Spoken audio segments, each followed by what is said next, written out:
চলে এসেছি আবার একটা নতুন শর্টস ভিডিও নিয়ে। এখন তো ইউটিউবের শর্টস ভিডিওর টাইম বাড়িয়ে দিয়েছে, 3 মিনিট করে দিয়েছে, দেখলাম, আগে জানতাম না।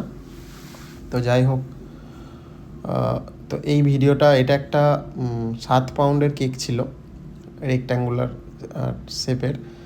আর কেকটার মিডিলে ফটো প্রিন্ট দিতে হয়েছিল, যেটা এডিবেল ফটো প্রিন্ট হয়। তো যেহেতু 7 পাউন্ডের কেক, আমরা তো হোম বেকার, আমাদের কাছে অত বড় ওভেন থাকে না পুরো কেকটাই, মানে এত বড় একটা স্পঞ্জ বানাবো। তো ছোটো ছোটো স্পঞ্জ বানিয়ে নিয়েছিলাম ওটিজিতে।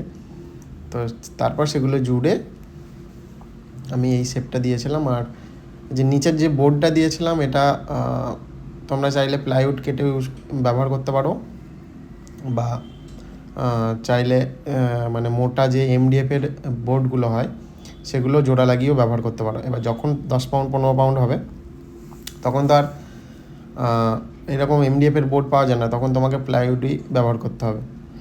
তো সেরকম মাপ করে প্লাইউড কেটে নেবে আগে থেকে, সেইভাবে প্ল্যানিং করে। আর কেকটা আমি পুরোটাই চকলেট ফ্লেভারে করেছিলাম, উপর দিয়ে এরকম চকলেট ঢেলেছিলাম, ড্রিপ দিয়েছিলাম, আর সাইডে রোজের নজেল দিয়েছিলাম। তো তার আগে রিকোয়েস্ট থাকবে, যদি ভালো লেগে থাকে ভিডিওটা, অবশ্যই ভিডিওটা শেয়ার করে দিও, আর একটা লাইক কমেন্ট করে জানিও, আর চ্যানেলটা অবশ্যই সাবস্ক্রাইব করে দিও। আমি কেকটা রোজেট দেওয়ার পর এভাবে চকলেটের গার্নিশ বানিয়ে নিয়েছিলাম গোটা, সিম্পল গার্নিশ, খুব বেশি ডিজাইন ছিল না। তো হোয়াইট অ্যান্ড ডার্ক চকলেট দিয়ে করেছিলাম গার্নিশগুলো।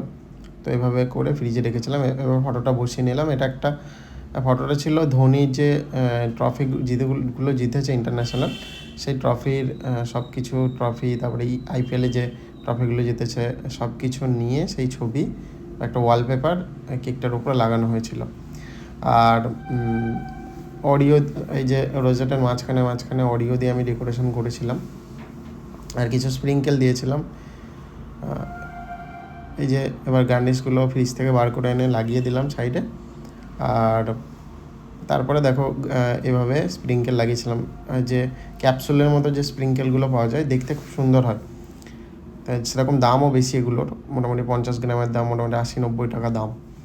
তো সেই ক্যাপসুল মতো স্প্রিঙ্কেলগুলো লাগিয়েছিলাম। তো কেমন লাগছে কেকের পুরো ডেকোরেশনটা তোমরা অবশ্যই জানিও, আর ভালো লাগলে অবশ্যই একটা লাইক কমেন্ট করে দিও, শেয়ার করে দিও, তাহলে আরও ভিডিও দেখতে পাবে তোমরা ইউটিউবে আমার।